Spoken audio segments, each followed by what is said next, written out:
Livro não educa e não deseduca ninguém. E no vídeo de hoje eu vou te explicar por quê.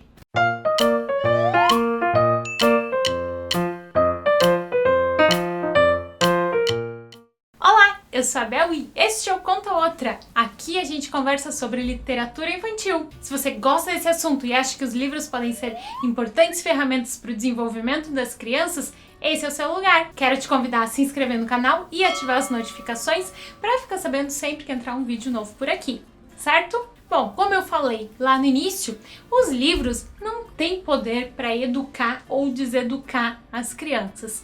E por que eu tô falando nesse assunto? Eu puxei esse assunto para cá porque eu recebi duas perguntas nos últimos dias que me fizeram pensar bastante. A primeira pergunta, eu tenho as minhas dúvidas, assim, acho que ela talvez tenha sido um pouco mal feita, porque eu achei ela um pouco chocante. Vou ler para vocês. Uma pessoa me perguntou sobre como utilizar a leitura para doutrinar um bom comportamento na criança. Bom, você sabe o que é doutrinar? De acordo com o dicionário, doutrinar é incutir em alguém opinião, ponto de vista ou princípio sectário. Inculcar em alguém uma crença ou atitude particular com o objetivo de que não aceite qualquer outra. Eu entendo a preocupação que existe e eu tenho essa preocupação de que o mundo, de que a escola, de que outras pessoas, de outras ideologias, outras visões políticas, outras visões de mundo, outras visões de fé influenciem, coloquem ideias na cabeça das crianças e façam com que elas não acreditem naquilo que a gente tem como verdade. Eu entendo essa preocupação, mas será que fazer isso em casa, fazer isso com as ideias da família é a solução? Eu acredito mesmo que talvez essa pergunta tenha sido um pouco equivocada, talvez tenha sido uma má escolha de palavras, né? E talvez a intenção não seja realmente essa de colocar uma coisa na cabeça da criança, sem fazer uma lavagem cerebral para que ela nunca mais mude de ideia e não pense com a sua própria cabeça, né? E aceite aquilo que foi colocado, que foi inculcado na sua cabeça para sempre. Mas tirando isso, tirando, né, essa possível má escolha das palavras, eu sei que esse é um desejo que a gente tem, né? A gente tem vontade de colocar nas crianças, de transmitir para elas os nossos valores. E isso é totalmente legítimo. Mas eu acho que a gente tem que dar para a leitura, para a literatura, o seu valor real. A leitura, os livros, as histórias, eles não vão educar as crianças. Não são eles sozinhos que vão ensinar valores, ensinar virtudes, ensinar bons comportamentos. Quem educa são as pessoas, é a vida. Quem educa é quem fala com a criança, quem conversa, quem ouve ela, é quem dá o exemplo. A gente aprende, as crianças aprendem, nós aprendemos experimentando, vendo os exemplos, copiando, sabe? A gente imita. E a gente imita aquilo que é parecido com a gente. A gente não imita uma coisa que tá lá num papel, que é uma figura, que é uma coisa que não é real, que a gente sabe que não é real. Não, a gente imita aquilo que é palpável. A gente imita o pai, a gente imita a mãe, a professora, os avós, os tios, os irmãos, os coleguinhas, as pessoas que estão na nossa volta. A educação, ela vem desses relacionamentos. A educação não vai vir de um papel. A educação não vai vir de uma televisão, ela vai vir das pessoas que estão na volta da criança. E agora voltando naquela coisa, né, de transmitir os nossos valores para as crianças, é muito mais importante que a gente consiga ensiná-las a pensar e a julgar, fazer seus próprios julgamentos para entender o que é certo e o que é errado e fazer boas escolhas, do que passar para elas uma lista de pode ou não pode. E para isso, os livros eles podem sim ajudar. Todas as histórias que trazem conflitos, ou até mais especificamente as fábulas. Eu tenho esse livro aqui que tem algumas fábulas, mas acho que ele até já tá esgotado. Enfim, mas que são essas histórias que mostram os conflitos morais, assim, de forma mais intencional, mais clara, assim, mais objetiva. Essas histórias, elas ajudam sim a trazer um diálogo pra gente conversar.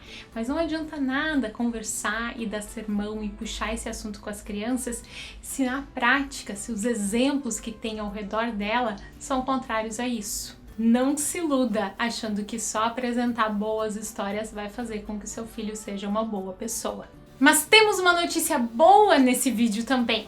Da mesma forma que os livros e as histórias não têm poder para ensinar coisas boas e positivas e transformar as crianças, eles também não têm esse poder todo de estragá-las. E por que eu estou falando nisso? Porque esses dias uma seguidora veio me falar sobre um livro que ela tinha e que ela não achava adequado para criança para quem ela iria ler, que era uma menina de 4 anos, porque esse livro tinha algumas palavras feias, umas palavras que a gente não fala, tipo cerveja e salsicha. Cerveja e salsicha.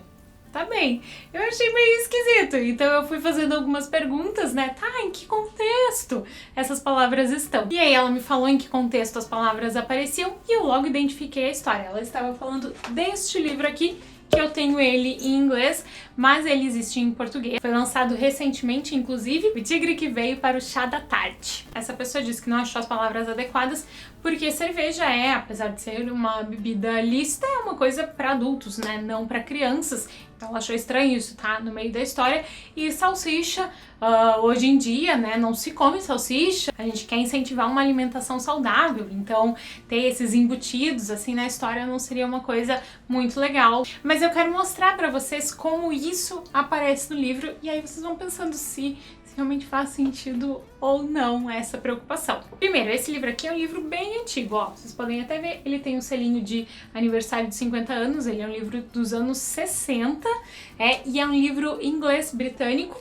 Então, ele traz uma outra sociedade, ele é de uma outra época onde as coisas eram bem diferentes, né? Onde a gente não tinha essas preocupações assim, mas mesmo assim eu acho que mesmo trazendo para os dias de hoje não faz muito sentido. Enfim, o que é essa história? A menina está tomando chá com a sua mãe e aí toca uma campainha. E aí ela fica pensando, quem será que vai ser? Aí ela pensa em várias possibilidades e tal.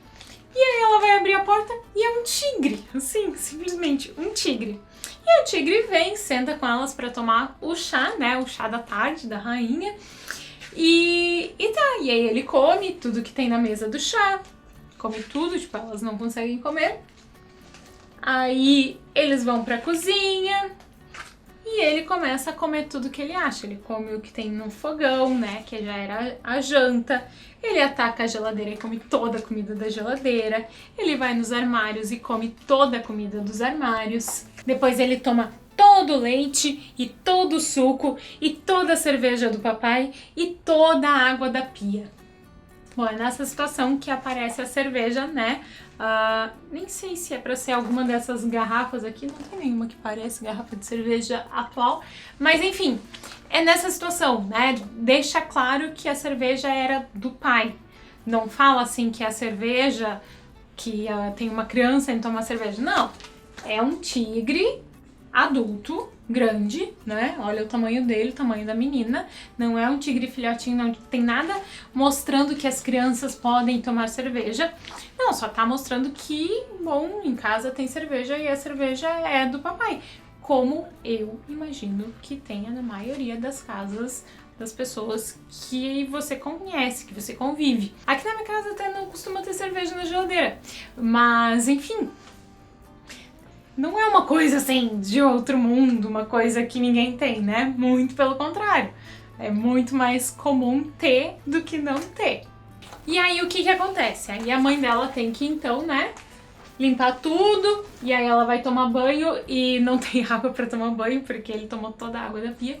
E aí o pai chega. E aí pra mim essa é a parte da história que mais causa estranhamento, porque olha bem essa cena. Elas estão então explicando pro pai o que aconteceu e qual é o motivo dela não estar esperando eles, né? Delas não estarem esperando ele com a janta pronta, porque aí não tinha comida para receber o pai que estava trabalhando o dia inteiro e elas estão ali pedindo desculpa, tentando explicar a situação. Isso me causa um pouco de estranhamento porque dá essa coisa assim, tipo, desculpa não ter preparado, mas enfim, aconteceu uma coisa, tipo, acontece. Mas eu super entendo essa dinâmica familiar, que o pai trabalhou o dia inteiro fora e ele chega em casa e é a hora da janta, então, né, é o que se espera. E aí o pai, então, foi super gente boa e teve uma ideia. Todo mundo se vestiu, colocou os casacos e as botas e foram comer em um café. E aí lá no café, olhem a mãozinha da menina, ela está comendo uma salsicha. Gente, ela está comendo uma salsicha numa situação extremamente esporádica, onde assim a história inteira deixa muito claro que isso foi uma coisa esporádica. Eles não saem para jantar no restaurante todos os dias, em dia de semana, assim, em dia de trabalho. Não, o normal deles é ter uma janta saudável dentro de casa, ali na família. E nessa situação, um dia totalmente atípico, eles saíram para comer. E aí ela comeu uma salsicha, como a gente come hambúrgueres, ou cachorro quente, ou batata frita, ou qualquer coisa que não é saudável também quando a gente sai de casa para comer fora, né? Essas situações que são eventuais. Enfim, e aí o livro já tá quase terminando, né? Elas fazem compras e já compram também comida de tigre para caso o tigre resolva voltar. Enfim, né, sinceramente, assim, as situações em que essas palavras específicas aparecem nessa história, pra mim não existe nenhuma possibilidade delas mostrarem pras crianças que salsichas são uau, que legal, não é uma propaganda dos anos 90 que faz a gente ter vontade de comer salsicha. Não, a salsicha só está ali aparecendo dentro do contexto, num dia da família, né, e a cerveja também, tá bem claro que cerveja é bebida de adulto. Não tem ninguém incentivando o livro, a história não está incentivando. Mas, mesmo que tivesse, vocês acham mesmo que uma história, que um livro, um papel, um desenho teria poder em si de fazer uma criança tomar uma bebida alcoólica?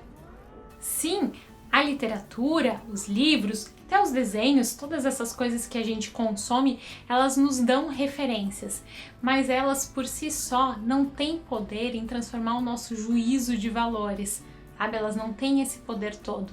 Isso tudo tá ali naquela formação da educação, naquela que vem pelos exemplos, naquela que vem pelas conversas que a gente tem, naquilo que a gente vê em casa. O que vocês acham que geraria mais curiosidade na criança? Ver que dentro da história aparece alguém que toma cerveja, ou é citada a palavra cerveja, ou ver uma garrafa de cerveja na geladeira de casa que o pai toma uma vez por semana? Enfim, o que gera mais curiosidade?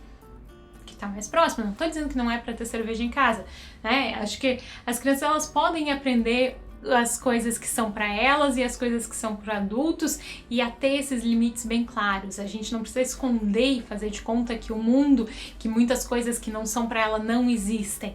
Não, a gente pode explicar e ser firme nas decisões, né? Chocolate é só no final de semana, então chocolate é só no final de semana e não tem conversa, assim, durante a semana não tem chocolate, sabe? Ser firme ali nas decisões na educação. Mas voltando, né, gente? A gente precisa dar aos livros, às histórias e aos desenhos o poder que eles realmente têm. Bom, eu cresci nos anos 90, imagino que muitos de vocês que assistem aqui o canal pela idade que eu sei que vocês têm, também tenham sido crianças ou adolescentes nessa época. E imagino que vocês, como eu, tenham crescido assistindo Tom e Jerry e não tenham feito nenhuma grande armadilha para capturar os seus inimigos, né? Ou talvez tenham crescido também lendo o gibi do Turma da Mônica e imagino e espero eu que não tenham parado de tomar banho por influência do Cascão. Não, né? Talvez até tenham feito algum experimento, mas eu espero que não tenha durado assim mais do que um experimento, porque banho é importante. Mas o que eu quero dizer com isso tudo é que a gente sabe. Não são só os adultos, as crianças também sabem o que é realidade, o que é fantasia. A gente não precisa achar que elas são tão inocentes assim. Elas têm noção, elas sabem o que é real e o que não é real. Elas não misturam essas coisas. Se elas são criadas como pessoas, como crianças, elas não misturam essas coisas. Se elas são criadas num mundo de fantasia, onde elas acham que elas são um unicórnio, porque você deixa que elas achem que elas são um unicórnio, aí talvez a gente tenha alguns problemas, e aí talvez é caso de pensar em uma conversa, em algum acompanhamento assim um pouco mais específico. Mas crianças normais, que são criadas como pessoas em famílias saudáveis, elas não confundem a realidade com a ficção. Mas então, só para finalizar, vamos lembrar qual é a função da literatura? A literatura não tem função de educar. A literatura nos traz um reflexo da humanidade, que pode ser um reflexo fiel ou pode ser também uma ironia, mas que nos ajuda a enxergar a realidade, a enxergar a nós mesmos. A literatura não tem a função de educar, ela não tem a função de ser copiada, de ser modelo. Para isso, existem livros técnicos ou livros de autoajuda ou qualquer outra coisa que deixa bem claro que a sua função é ser copiada. Livros literários, livros de história, eles têm uma função artística, eles são arte. Muito obrigada por assistir o vídeo até aqui. Se você gostou, curte e compartilha ele, manda ele para outras pessoas que precisam ouvir essas reflexões também. Pessoas que precisam trazer as crianças para a realidade, para o mundo real. Boas leituras e boas histórias. Tchau!